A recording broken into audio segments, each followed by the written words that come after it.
ओम श्री गुरुवे नमः। प्रणाम भगवान। मैं अमृत का सागर, ब्रह्म विद्या का अद्भुत ग्रंथ, आत्मनिष्ठ ब्रह्मनिष्ठ परम पूज्य स्वामी निरंजन देव जी महाराज का। और आज का टॉपिक है भगवान सर्वम खल्व इदम ब्रह्मा। छांदोग्य उपनिषद का है। संसार की समस्त वस्तुएं तथा प्राणी के शरीर मात्र पंच महाभूतों के आधार पर ही आधारित है। संसार की समस्त वस्तुएं तथा प्राणी के शरीर मात्र पंच महाभूतों के आधार पर ही आधारित हैं। केवल व्यवहार सिद्धि हेतु नाम एक काल्पनिक उपाधि है। संसार की समस्त वस्तु तथा प्राणी एकमात्र ब्रह्म में अधिष्ठित हैं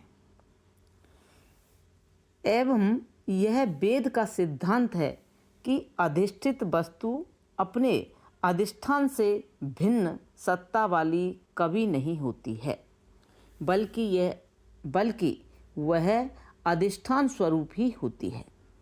जो वस्तु अधिष्ठान में भ्रम से उत्पन्न से प्रतीत होती है, वह अध्यस्त वस्तु विवेक हो जाने पर अपने अधिष्ठान में ही लय हो जाती है।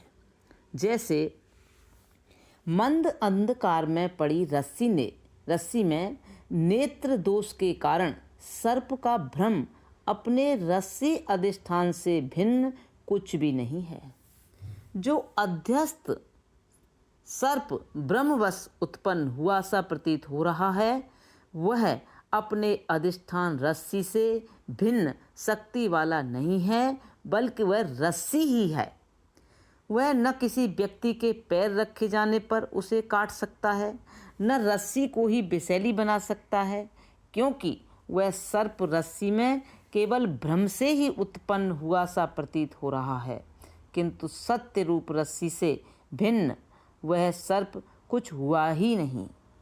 सर्प रस्सी में तो तीनों कालों में नहीं है, वह तो केवल हमारी बुद्धि में ही भास रहा है। इसी प्रकार समस्त जगत भ्रम से ब्रह्म में आरोपित किया गया है। वस्तुतः जगत सत्य रूप से ब्रह्म से भिन्न कोई पदार्थ है ही नहीं। समस्त जगत चराचर ब्रह्म रूप ही है एवं यही दृष्टि वास्तविक दृष्टि है, जो समस्त जगत को ब्रह्म रूप देखता है। वेद में भी कहा है सर्वम खल्व इदम ब्रह्म, तथा रामायणानुसार सिया राम में सब जग जानी। अतः यह वेदांत सिद्धांतानुसारी संत महात्माओं के अनुभव वाक्यों का अनुभव हम कैसे करें कि यह सब जगत ब्रह्म ही है, यह प्रश्न हमारे मन में उपस्थित हो जाता है। इसका उचित समाधान मिले बिना सर्वत्र कभी समता नहीं आ सकती, क्योंकि ऐसा नियम है कि बिन विज्ञान की समता आवहीं, तथा ज्ञान मोक्ष प्रद वेद बखाना। अतः यह ज्ञान क्या है एवं ज्ञान से समता तथा मोक्ष की प्राप्ति कैसे होती है, इसके समाधान हेतु तत्त्वम् असि इस वेद के महावाक्य का अर्थ जानना होगा। तब हमें ज्ञान का महत्व समझ में आ सकेगा कि किस ज्ञान से मोक्ष की प्राप्ति हो सकती है। तत् त्वम एवं असि, तत् त्वम एवं असि, यह 3 पदों से तत्त्वमसि यह महावाक्य बना है। तत् का मतलब है परमात्मा, त्वम का मतलब है जीवात्मा, एवं असि का मतलब है एक। परमात्मा जीवात्मा एक, अर्थात वह परमात्मा तू यह जीवात्मा ही है। क्षेत्रज्ञं चापि मां वेद्धि सर्वक्षेत्रेषु भारतः।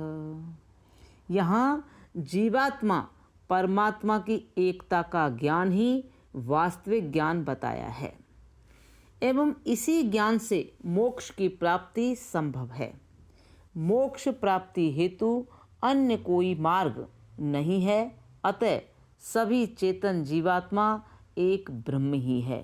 सो हम अस्मि इति वृत्ति अखंडा।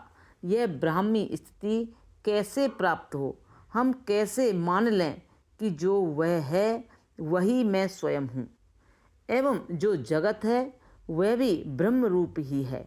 अतः सर्वप्रथम जीव सच्चिदानंद ब्रह्म है, यह जान लें। जब चेतन जगत ब्रह्म स्वरूप होना निश्चय हो जाएगा, तब फिर यह जड़ जगत भी ब्रह्ममय ही है, इस विषय पर विचार करेंगे। प्रणाम भगवान। अब यहाँ से आगे कर लेंगे। ओम शांति शांति शांति।